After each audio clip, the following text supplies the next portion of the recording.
Good morning! Welcome to Grade 8 Science class. Today, we're going to discuss about the particle nature of matter, Part 1. Our objective is to explain the properties of solids, liquids, and gases based on the particle nature of matter. Now, let's watch this video. Nature of matter. This video talks about the nature of matter. Anything which has mass and occupies space is known as matter. Everything around us, for example, books, pens, pencils, water, air, all living beings, and others, are composed of matter. All of them have a specific mass and they occupy space. Matter can exist in three physical states. They are solids, liquids, and gases. The constituent particles of matter in each of these three states can be represented as shown.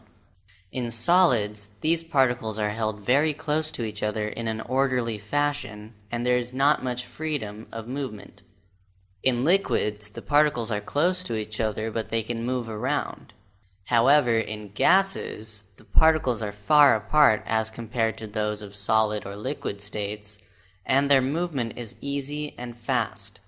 Because of such arrangement of particles, different states of matter exhibit the following characteristics. Solids have definite volume and definite shape. Liquids have definite volume but no definite shape. They take the shape of the container in which they are placed. Gases have neither definite volume nor definite shape. They completely occupy the container in which they are placed. These three states of matter are interconvertible by changing the conditions of temperature and pressure.